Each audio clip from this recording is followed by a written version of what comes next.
सरकार। और आपको आज मेरी एक्साइटमेंट से पता लग गया होगा कि भाई आज की जो वीडियो है वो नॉर्मल वीडियोस की निस्बत थोड़ी डिफरेंट होने वाली है, क्योंकि आज की इस वीडियो के अंदर मैं एक ऐसे प्रोडक्ट को यहाँ पर इंट्रोड्यूस करने वाला हूँ जिसके बारे में मुझे इस चीज़ की श्योरिटी है कि अपने प्राइस टैग के अंदर वो सबसे सस्ती आइटम होने वाली है जो कि ये फीचर्स प्रोवाइड करेगी जो वो प्रोडक्ट फीचर्स प्रोवाइड करती है। और उसके अलावा इस प्रोडक्ट की जो फ्लैश सेल है वो भी मैं आज ही अनाउंस करने वाला हूँ। और फ्लैश सेल का कॉन्सेप्ट काफ़ी सिंपल है।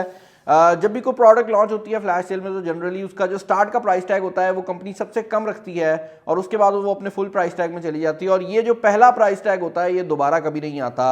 और जिस प्रोडक्ट की मैं बात कर रहा हूँ उसका नाम है Realme Buds Wireless Pro। अब Realme Buds Wireless की अनबॉक्सिंग हमने चैनल के ऊपर कुछ टाइम पहले की थी। ये उसका प्रो वर्जन है और Realme की अगर आप प्रो वर्जन को पहले देख चुके हैं तो आपको ये बात पता होगी कि ये आते हैं बिल्ट इन ANC यानी कि एक्टिव नॉइज कैंसलेशन के साथ। और इसका जो ऑफिशियल प्राइस टैग है वो है 10,000 रुपया पाकिस्तानी मार्केट के अंदर, जो कि एक ज़्यादा प्राइस टैग है। लेकिन 10,000 के प्राइस टैग में भी ये सबसे सस्ती आइटम बन जाती है जो कि आपको ANC प्रोवाइड कर रही है। और ये एक बड़ी इंटरेस्टिंग चीज़ है क्योंकि ANC के साथ यहाँ पर सोनी का एयरटैग भी इंक्लूड किया गया है। लेकिन ये जो 10,000 का प्राइस टैग है ये इसका ऑफिशियल रिटेल प्राइस है। इसका जो फ्लैश सेल प्राइस टैग है वो इससे काफ़ी कम होने वाला है। इनफैक्ट आपको ये प्रोडक्ट 7,999 में देखने को मिलने वाली है। और ये जो प्राइस टैग है ये सिर्फ 3 दिन के लिए रहेगा, तो 16 से लेकर 18 तारीख तक ये जो सेल है ये रहने वाली है। ये जो प्रोडक्ट है इसके बैक साइड पर इसकी कुछ हाइलाइट्स मेंशन की गई हैं, जिसमें सबसे पहले तो ANC को मेंशन किया गया है क्योंकि भाई वो इसकी मेन हाईलाइट है। उसके अलावा ये सोनी एलडैक के साथ आती है। एलडैक को मैं एक्सप्लेन ऐसे कर देता हूँ कि ये ख़ास चिप होती है जो कि आपकी डिजिटल टू एनालॉग इनपुट को कंट्रोल करती है। और इससे फ़ायदा ये मिलता है कि आपकी जो ऑडियो है उसके अंदर आपको लैग नहीं मिलता। और ये क्योंकि ज़्यादा हायर क्वालिटी का एलडैक है तो ये ज़्यादा हायर क्वालिटी का जो साउंड है वो प्ले कर सकता है। तो आपने अक्सर जो साउंड्स का बिट रेट देखा होगा, ये हायर बिट रेट वाला साउंड भी प्ले कर सकता है। और ऐसे साउंड जो कि नॉर्मल ईयरबड्स में नहीं आते ये उनको भी प्ले कर सकता है। यहाँ पर 22 घंटे का प्लेबैक टाइम दिया गया है जो कि मेरे हिसाब से इसका नॉर्मल प्लेबैक टाइम है, जिसका मतलब ये है कि अगर आप ANC को ऑन करेंगे तो ये शायद थोड़ा कम हो जाए। इनफैक्ट मैंने इसको टेस्ट जब किया था तो ये तकरीबन 2 घंटे के डिफरेंस देता है। तो ये 22 घंटे जो है ये नॉर्मल मोड में है, लेकिन मेरे हिसाब से ज़्यादातर लोग इसको ANC के साथ इस्तेमाल करेंगे तो आप इसको 20 घंटे कंसिडर कर सकते हैं। मैग्नेटिक कंट्रोल यहाँ पर दिया गया है, ट्रांसपेरेंसी मोड है, 13 मिलीमीटर 13.6 मिलीमीटर के यहाँ पर बेस ड्राइवर्स दिए गए हैं। तो यहाँ पर जो एक्चुअल स्पीकर साइज़ है आपके ईयरबड्स के अंदर वो काफ़ी बड़ा है। इसके अलावा यहाँ पर आपको क्विक चार्जिंग की टेक्नोलॉजी भी देखने को मिल जाती है और ये Realme के गेमिंग मोड के साथ भी आता है, यानी कि 119 मिली सेकेंड का जो सुपर लो लेटेंसी मोड है वो भी आपको देखने को मिल जाएगा। अब इसकी अनबॉक्सिंग कर लेते हैं। और एक चीज़ जो कि मैंने Realme के प्रोडक्ट्स के बारे में वैसे भी आपको एक्सप्लेन करनी थी वो ये है कि ये जो प्रोडक्ट है Realme Wireless Pro ये ऑफिशियली saman.pk के ऊपर एक्सक्लूसिवली लॉन्च हो रही है। तो आपको पूरे पाकिस्तान में ये सिर्फ saman.pk पे मिलेगी और वो भी ऑफिशियल वारंटी के साथ। तो आप इसको वहाँ से जाकर परचेज कर सकते हैं। और इससे पहले भी अगर आपने कोई Realme की आइटम परचेज की है तो अब Realme की जो लिंक ऐप है वो iOS के भी ऊपर अवेलेबल है। तो आपकी जो पुरानी प्रोडक्ट्स हैं जो आपने सामान से खरीदी थी वो भी अब अपने आईफोन के साथ आप पेयर कर सकते हैं। तो जो पुराने यूजर्स भी हैं उनके लिए भी एक अच्छी बात है कि अगर आपने Realme बैंड Realme वॉच खरीदी थी अब वो iOS यानी कि आईफोन्स के साथ भी कंपैटिबल है। खैर बॉक्स को जब आप ओपन करते हैं तो आपको ये फ्लैप देखने को मिल जाता है। थोड़ी डिफरेंट अनबॉक्सिंग है क्योंकि ये प्रो ग्रेड की हार्डवेयर के साथ आती है। यहाँ पर बटन्स को थोड़ा सा मेंशन किया गया है। खैर मैं इसको यहाँ पर जो इसका बॉक्स है उससे निकाल लेता हूँ, इसकी तरफ हम बाद में आएंगे क्योंकि मैं देखना चाहता हूँ कि भाई बॉक्स के अंदर और क्या दिया गया है और इस बॉक्स ने खुलना कैसे है ये मुझे भी नहीं पता। ओके, ये नीचे वाली साइड से खुलेगा भाई। और नीचे वाली साइड पर एक और बॉक्स दिया गया है जिसके अंदर आई एम अज्यूमिंग कि आपकी चार्जिंग वायर और बाकी सामान होगा। और यहाँ पर पहली चीज़ जो कि आपको देखने को मिल जाती है वो तो है आपका यूज़र गाइड। तो आपको यहाँ पर एक यूज़र मैनुअल देखने को मिल रही है। इसके अलावा यहाँ पर आपको क्या मिल जाता है, इसके अलावा आपको मिल जाते हैं कुछ एक्स्ट्रा ईयर टिप्स। और अगर आप total number of year tips की बात करते हैं तो इसके अंदर आपको 2 साइजेस आपको इसके अंदर देखने को मिल रहे हैं और एक साइज़ आपके ईयरबड के ऊपर लगाया गया है। और फाइनली आपको यहाँ पर केबल देखने को मिल जाती है जो कि इस बार अपग्रेड करके USB Type-C वाली कर दी गई है। तो जो इसके नॉन प्रो वेरिएंट्स हैं उसमें अभी भी माइक्रो USB आ रही है, लेकिन अगर आप इस प्रो वेरिएंट की बात करते हैं तो आपको Type-C की जो केबल है वो येलो कलर के अंदर देखने को मिल जाती है जो कि Realme का कलर है। येलो और ब्लैक हमेशा से Realme के कलर्स रहे हैं।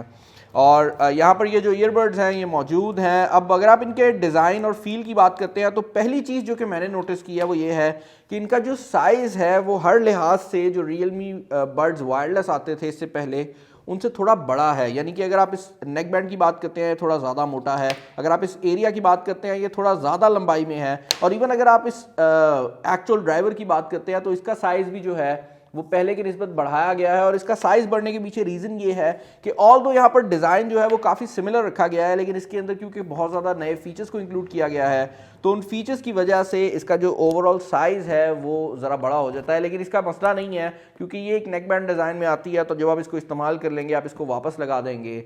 और यहाँ पर इसके बाकी जो फीचर्स हैं उनमें अभी भी आपको IPX वाटर रेजिस्टेंस देखने को मिल जाती है, तो ये वाटर प्रूफ भी है किसी हद तक। तो अगर आप इसको बारिश वगैरह में या जिम में यूज़ करते हैं आपको कोई भी इशू नहीं आने वाला।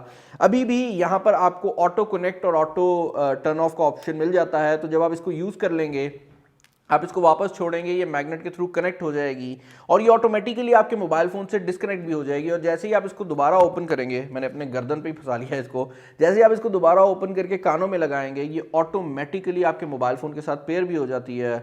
और मैंने इसको भी अपने कान में लगाया है और ये ऑन भी हो गई है। और मुझे इस टाइम अपनी जो आवाज़ है वो सही तरह नहीं आ रही क्योंकि इसकी जो नॉइज़ कैंसलेशन है वो बगैर कनेक्शन के भी काम कर रही है। तो अभी इसको मैं अपने मोबाइल फ़ोन के साथ पेयर कर लेता हूँ और उसके बाद आपको इसके बाकी फीचर्स बताता हूँ। ओके भाई, एक और फीचर जो कि यहाँ पर मैं आपको बताना भूल गया वो ये है कि इसके अंदर गूगल इंस्टेंट पेयर भी मौजूद है, जिसका मतलब ये है कि अगर आप इसे किसी एंड्रॉइड डिवाइस के सामने जाकर खोलेंगे और वो लेटेस्ट गूगल पेयर को सपोर्ट करती है तो इसके ऊपर एक नोटिफिकेशन आ जाएगी और उसके बाद ये ऑटोमेटिकली आपके मोबाइल फ़ोन के साथ कनेक्ट हो जाएगी। तो आपको ब्लूटूथ मेन्यू के अंदर जाने की ज़रूरत नहीं है। आप देख सकते हैं यहाँ पर कनेक्ट हो गई है। मैं Realme लिंक ऐप पहले से इस्तेमाल कर रहा हूँ तो मैं देखता हूँ कि इसमें शो अप हुई है या नहीं। आई डोंट थिंक सो कि इसमें शो होगी, मुझे इसमें तो ऐड करना पड़ेगा, लेकिन ये वैसे जो है डायरेक्टली शो अप हो गई है। मोबाइल फोन के साथ इसको मैंने पेयर कर लिया है। अब इससे पहले कि मैं इसके इंटरनल फीचर्स पे जाऊँ मैं थोड़ा सा डिज़ाइन को यहाँ पर डिस्कस करना चाहूँगा। यहाँ पर आपको 3 नॉर्मल बटन्स देखने को मिलते हैं जो कि आपको पहले भी मिल जाते हैं, जिनमें वॉल्यूम अप, वॉल्यूम डाउन और आपका मेन फंक्शन बटन है।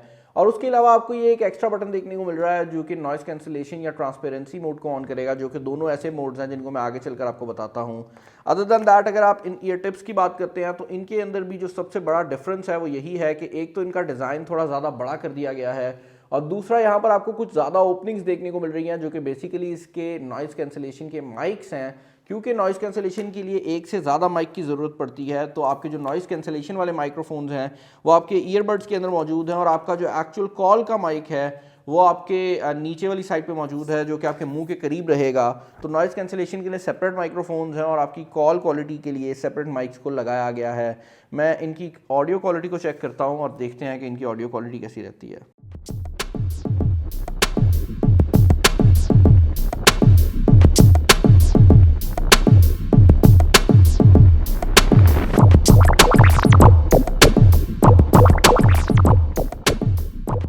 ओके भाई, तो मेरी टीम भी मेरे साथ इनको टेस्ट कर रही थी और अभी तक का जो टेस्टिंग रिजल्ट है वो ये है भाई कि these just might be the best sounding earbuds जो कि 10,000 के प्राइस टैग में आपको किसी भी कंपनी की तरफ से देखने को मिलते हैं। इवन मैं ये कहूँगा कि Realme Buds Air Pro जो कि Realme के अपने ईयरबड्स हैं और इससे महंगे प्राइस टैग में आते हैं, इनकी साउंड क्वालिटी इससे बेहतर है।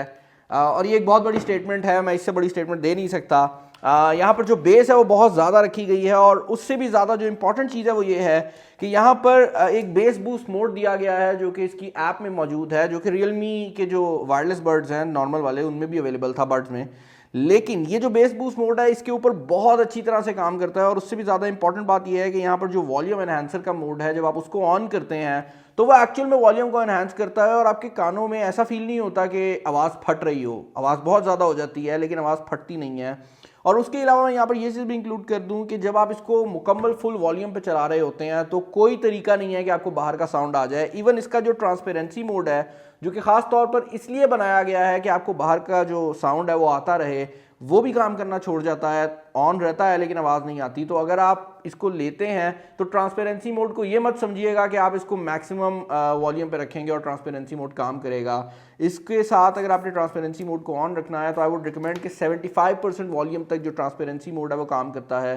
उसके बाद आपको कोई भी बाहर का साउंड नहीं आ सकता। और अगर आप बात करते हैं नॉइज कैंसिलेशन की, तो 50% वॉल्यूम के ऊपर भी मेरे सामने खड़े हुए बंदे की आवाज़ मुझे नहीं आ रही थी, which is a huge thing, because इस तरह की नॉइज कैंसिलेशन जनरली हमें 20,000 के प्राइस टैग में मिलती है। And I can not stress this enough, मैंने इससे महंगे ईयरबड्स को यूज़ किया है, मैंने 50,000 की रेंज में भी नॉइज़ कैंसिलेशन ट्राई आउट की है, and this is one of the best noise cancellations जो कि मैंने अब तक इस प्राइस कैटेगरी में देखे हैं। तो ऑब्वियसली ये उस प्राइस कैटेगरी के हिसाब से कम्पीट नहीं कर सकते, लेकिन इस प्राइस कैटेगरी में this is the best. In fact ये इकलौती ऑप्शन है जो कि आपको इस प्राइस कैटेगरी में मिलती है, क्योंकि इस टाइम पे कोई और ब्रांड इस प्राइस कैटेगरी में नॉइज़ कैंसिलेशन प्रोवाइड ही नहीं करता। अदर दैन दैट यहाँ पर आपको गेम मोड भी देखने को मिल जाता है, जो कि आपको खास तौर पर गेमिंग की फैसिलिटी प्रोवाइड करेगा।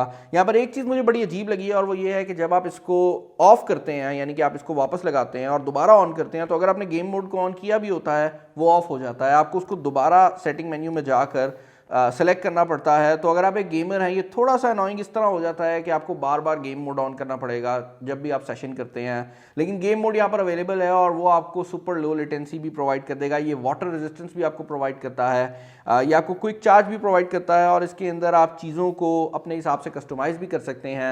यहाँ पर सिंगल टैप, डबल टैप और इस तरह की जो फैसिलिटीज़ हैं वो भी अवेलेबल है। इसके अलावा फाइनल फीचर जो कि इनके अंदर मुझे बहुत ही यूनिक लगा है वो ये है कि एट अ सिंगल टाइम आप 2 डिवाइसेस के साथ यूज़ कर सकते हैं। मतलब आप इनको 2 डिवाइसेस के साथ पेयर कर लेंगे, और उसके बाद ये जो इनका नॉइज़ कैंसिलेशन वाला बटन है, जब आप इसको 2 दफ़ा प्रेस करेंगे तो ये किसी दूसरी डिवाइस पे शिफ्ट हो जाएगा। तो लेट्स से आपके पास 2 फ़ोन है, आपने इसको आईफोन के साथ पेयर किया हुआ है, आप 2 दफ़ा उस बटन को प्रेस करते हैं तो ये ऑटोमेटिकली आपके सैमसंग की तरफ चला जाएगा। मैं सैमसंग और आईफोन यूज़र हूँ तो मैं इसलिए कह रहा हूँ, आपके पास जो भी 2 डिवाइसेज होंगी आप उनके हिसाब पे कर सकते हैं। अदर देन दैट ओवरऑल जो बिल्ड क्वालिटी है वो रबराइज्ड है अगर आप बात करते हैं नेक बैंड की, और यहाँ पर मेटल है अगर आप बात करते हैं इसकी बॉडी की। ऑल्दो ये वही बिल्ड क्वालिटी है जो हम इससे पहले Realme वायरलेस के ऊपर भी देख चुके हैं, तो बिल्ड क्वालिटी में कुछ चेंजेस नहीं है। साइज़ जो है उसका डेफिनेटली एक फ़र्क किया गया है, और यहाँ पर जो साउंड क्वालिटी है वो बहुत ज़्यादा बेहतर है किसी भी दूसरे ईयरबड से जो कि इस प्राइस कैटेगरी में आप ले सकते हैं। इनका सिर्फ एक ही डिसएडवांटेज मुझे नज़र आता है, और वो ये है कि ये नेक बैंड डिज़ाइन में आते हैं, तो अगर आप वो बंदा है जो कि ट्रूली वायरलेस ढूंढ रहे थे तो शायद आप किसी और तरफ देख सकते हैं। लेकिन अदर देन दैट अगर आपको साउंड अच्छा चाहिए, आपको कॉलिंग की फैसिलिटी चाहिए, बाद में मैंने मेंशन किया कि इसके अंदर नॉइज़ कैंसिलेशन कॉलिंग में भी मौजूद है। अगर आपको कॉलिंग अच्छी चाहिए, आपको अच्छी बैटरी लाइफ चाहिए, आपको वाटर रेजिस्टेंस चाहिए, आपको एक्टिव नॉइज़ कैंसिलेशन चाहिए, या आपको सोनी का एयरडैग चाहिए, या फिर आप एक गेमर हैं, तो उन सब केसेस के लिए this is the perfect earbud जो कि आप पाकिस्तानी मार्केट के अंदर बाय कर सकते हैं। मुझे कमेंट सेक्शन में बताइएगा कि इनके रिलेटेड आपके क्या ओपिनियंस हैं, आपको ये कैसे लगे हैं, और किसी नेक्स्ट वीडियो में मुलाकात होगी। अपना ख्याल रखिएगा। This is Bilal signing off. अल्लाह हाफ़िज़।